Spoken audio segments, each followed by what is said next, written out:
अरे कहाँ चिंताजनक मेरे यार, कमाल कर दिया आपने भी। किसके कहने से कह रहे हैं आप ये बात? आप 2014 से पहले की स्थिति बताइए, आप उनको पूछिए 2014 से पहले क्या स्थिति थी। आज अगर कहीं पर भी कोई दिक्कत आती है, अभी पिछले दिनों यही पंचकुला के अंदर 2 गाँव को सम्मानित किया है। कांग्रेस के लोग उसको दबाना चाहते हैं। वो तो आज भी ये सोचते हैं कांग्रेस के लोग कि हमारी सरकार है। भाई हम 3 प्लान से बाहर हैं, अब थरी सरकार कहाँ है? आपने जो भ्रष्टाचार किए हैं, लोगों के ऊपर जो अत्याचार किए हैं, अब कोई ना कोई तो पूछेगा। वक्फ बिल आया है, वक्फ बिल के अंदर कौन सा किसी की जमीन थोड़ी खोज ली गई।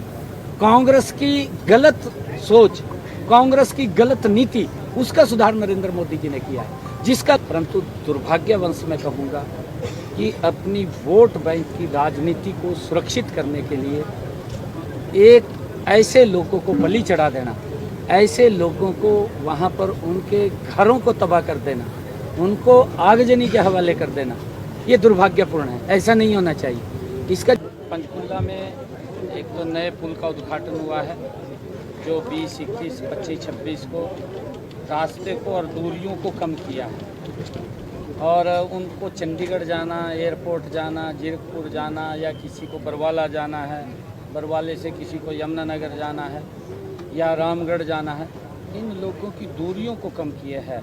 ये सरकार ट्रिपल इंजन की सरकार, ये लोगों के जीवन को सरल और सुगम उनके रास्तों को करने का काम कर रही है। आज 4 परियोजनाओं के उद्घाटन और शिलान्यास हुए हैं, जिसमें 2 डिस्पेंसरीज का शिलान्यास हुआ है, 1 ग्राम सचिवालय का शिलान्यास हुआ है, और पुल का उद्घाटन हुआ है, जो 50 करोड़ रुपए की लागत से लगभग बनकर के तैयार हुआ है। और मुझे खुशी है कि पंचकुला विकास की गति के अंदर तेज गति से आगे बढ़ रहा है।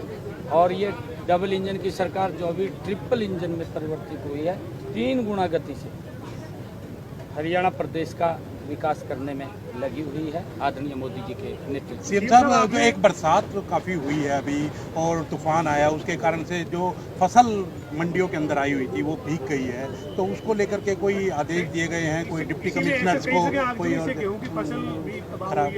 हाँ, वो सूचनाएं मेरे को मिली हैं। और क्योंकि गर्मी है, गर्मी के कहीं स्पार्किंग, कहीं अन्य कोई चिंगारी से आग लग जाती है। और मैं अपील भी करूंगा सभी किसान भाइयों से अवेयर रहें, आम नागरिक को भी मैं कहूंगा, क्योंकि फसल पक्की खड़ी है। कहीं पर भी इस प्रकार की अगर कोई आग दिखाई दे तो उसको तुरंत उसको बुझाने का काम करें और इससे सचेत रहें, मैं ये आग्रह करूंगा। क्योंकि प्राकृतिक आपदा भी कई बार, जैसे मौसम करवट ले लेता है, मौसम खराब हो जाता है, तूफान आंधी आ जाती है और उसके साथ साथ बारिश भी आ जाती है। हमने अधिकारियों को पिछले दिनों ये कहा था कि जो हमारे आड़ती और हमारा जो मार्केटिंग कमेटी का अधिकारी हैं, वो मिल कर के वहाँ मंडी के अंदर धान को और इस गेहूं की फसल को ढकने के लिए कुछ पल्ली वगैरह का इंतजाम करें, जिससे कि अगर कोई बरसात आती है तो उनका फसल वो ख़राब ना हो। तरपाल वगैरह वहाँ पर लाई जाए। और उसके अंदर हमने ये कहा था, उसको लेकर के कई स्थानों पर वो हो रहा है, क्योंकि फसल का जो सीज़न है वो सीज़न भी बहुत छोटा रह गया है। क्योंकि पहले तो हम जब देखते थे कि फसल लगभग 1 महीना, 1.5 महीना, 2 महीने तक चलती थी, परंतु अब 10 दिन, 15 दिन का वो सीजन रह गया है। क्योंकि मशीनी युग है और मशीनी युग से जल्दी गेहूं को काट करके मंडी के अंदर पहुंचा दिया जाता है। एक बार व्यवस्थाएं चरमरा जाती हैं, परंतु हमने उसको भी कि जो फसल शॉर्ट टर्म के अंदर आ रही है उसको कैसे काबू किया जाए, उसके लिए भी हमने अधिकारियों को और सोचने के लिए कहा है कि इसके ऊपर भी सोचिए, क्योंकि कैसे हम इसको काबू कर सकें। और क्योंकि प्राकृतिक आपदा, हमने कहा है कि किसानों को इसको लेकर के सचेत होना चाहिए। और हम देख रहे हैं कि कहीं पर अगर इस प्रकार की कोई आवश्यकता की जरूरत पड़ी तो सरकार उसको पूरा करेगी। सीएम साहब, राज्यपाल जी से भी आज आपने मुलाकात की है, कुछ विशेष होने वाला है प्रदेश में? नहीं, देखिए, माननीय राज्यपाल जी से समय समय के ऊपर हम मिलते रहते हैं, बातचीत उनसे करते रहते हैं। आज भी मैं कुछ आदरणीय प्रधानमंत्री जी हरियाणा के अंदर पिछले दिनों आए थे, उसको लेकर के आदरणीय राज्यपाल महोदय जी से चर्चा की है कि उनके कुछ सोच थे कि या बाहर का कार्यक्रम था, उसके कारण से नहीं वहाँ जा पाए थे। और सारा मैंने अवगत कराया है कि हरियाणा में 2 बड़े कार्यक्रम परियोजनाओं का उद्घाटन माननीय प्रधानमंत्री जी ने और शिलान्यास की है। वेस्ट बंगाल को लेकर मिथुन चक्रवर्ती ने कहा है कि यहाँ पर ममता की वजह से हालात बहुत ज़्यादा बिगड़ रहे हैं। उन्होंने केंद्रीय गृह मंत्री से मांग की कि यहाँ पर राष्ट्रपति शासन लागू किया जाए, क्योंकि वेस्ट बंगाल में दिन ब दिन हालात खराब होते जा रहे हैं। आपको क्या लगता है सर कि वेस्ट बंगाल में इस तरीके की जो हालात है उसको लेकर किस तरीके से कदम केंद्र की सरकार? देखिए, वो दुर्भाग्यपूर्ण है। इस प्रकार के हालात नहीं होने चाहिए, क्योंकि वहाँ की सरकार ने लॉ एंड ऑर्डर की जिम्मेवारी वहाँ की सरकार की होती है। लॉ एंड ऑर्डर को चुस्त दुरुस्त करना वो सरकार का दायित्व है। परंतु दुर्भाग्यवश मैं कहूँगा कि अपनी वोट बैंक की राजनीति को सुरक्षित करने के लिए एक ऐसे लोगों को बलि चढ़ा देना, ऐसे लोगों को वहाँ पर उनके घरों को तबाह कर देना, उनको आगजनी के हवाले कर देना, ये दुर्भाग्यपूर्ण है। ऐसा नहीं होना चाहिए। इसका जिम्मेवार अगर कोई होगा तो वहीं की सरकार होगी, क्योंकि काबू लॉ एंड ऑर्डर की व्यवस्था रखना वो सरकार का दायित्व है। अरे वक्फ बिल आया है, वक्फ बिल के अंदर कौन सा किसी की ज़मीन थोड़ी खोज ली गई। कांग्रेस की गलत सोच, कांग्रेस की गलत नीति, उसका सुधार नरेंद्र मोदी जी ने किया है, जिसका लाभ मुस्लिम समाज को भी मिलेगा।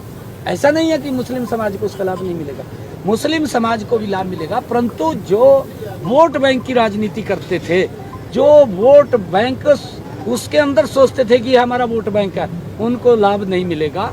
वो उस वोट बैंक के लाभ से बाहर हो जाएंगे। इस कारण से उन लोगों को पीड़ा है, नहीं पीड़ा किसी को नहीं है। ये मुस्लिम समाज के हक में भी है, देश के हक में भी है। सीएम साहब, एजीएल और नेशनल हेराल्ड में जो सम्मन हुए कांग्रेस नेताओं को, उसको लेकर कांग्रेस पार्टी लगातार विरोध प्रदर्शन कर रही है। हरियाणा में भी किया और पूरे देश भर में प्रदर्शन कर रही है। आप कैसे देखते हैं कि जो सोनिया गांधी, राहुल गांधी, रॉबर्ट वाड्रा, उनको जब बुलाया जा रहा है तो? देखिए, कांग्रेस लगातार कंटिन्यूटी में तीसरे टर्म से बाहर है। आप देख रहे हैं देश के लोगों ने, क्योंकि कांग्रेस की जो भ्रष्टाचारी नीतियाँ थी, कांग्रेस की जो गरीब व्यक्ति को गरीब करने वाली नीति थी, कांग्रेस की जो लोगों के ऊपर देश के महंगाई थोपने वाली नीति थी, ये कांग्रेस की गलत नीतियों के कारण और उन्होंने जो भ्रष्टाचार किए हैं, नेशनल हेराल्ड के अंदर जो भ्रष्टाचार हुआ है उसकी लंबे समय से जांच चल रही है। और समय समय के ऊपर जब भी वो कुछ उनको जानकारियां लेनी होती है, उनको बुला करके वो पूछते हैं, क्योंकि वो उसके अंदर बड़ा भ्रष्टाचार हुआ है और वो पीढ़ियों का भ्रष्टाचार है कांग्रेस का। कांग्रेस के लोग उसको दबाना चाहते हैं। वो तो आज भी ये सोचते हैं कांग्रेस के लोग कि हमारी सरकार है। भाई हम 3 प्लान से बाहर हैं, अब थरी सरकार कहाँ है? आपने जो भ्रष्टाचार किए हैं, लोगों के ऊपर जो अत्याचार किए हैं, अब कोई ना कोई तो पूछेगा। इब केजरीवाल भी ये बात बोलता था, कहा जी राजनीतिक द्वेष से मेरे ऊपर कार्रवाई हो रही है। इब कांग्रेस भी यही बात कह रही है। ये राजनीतिक द्वेष से नहीं है, जो आपके कारनामे हैं, आपके जो क्रियाक्रम है, वो उसको ये ईडी देख रही है, उसको बताना चाहिए, प्रदर्शन थोड़ी करना चाहिए। मैं कांग्रेस के लोगों को कहना चाहूँगा कि राहुल गांधी को और उनको समझाएं जा करके, और ये कहें कि जो वो जानकारी मांग रहे हैं, वडेरा साहब हमारे तो हरियाणा में तो वडेरा ने जमीन का ख्याल करा, 2 रुपये की जमीन और वो 2000 करोड़ रुपए में बिक जा।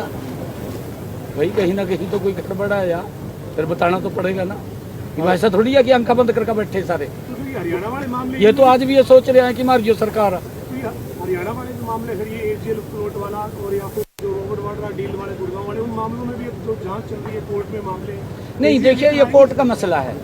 कोर्ट अपने तरीके से उसको ऊपर कार्रवाई कर रहा है, कोर्ट का मसला है। मुख्यमंत्री जी, लिंगानुपात को लेकर आप खुद जो है वो पूरे इस मामले का संज्ञान ले रहे हैं। मौजूदा समय में जो प्रदेश का लिंगानुपात है काफी चिंताजनक स्थिति में है। अरे कहाँ चिंताजनक मेरे यार, कमाल कर दिया आपने भी। किसके कहने से कह रहे हैं आप ये बात?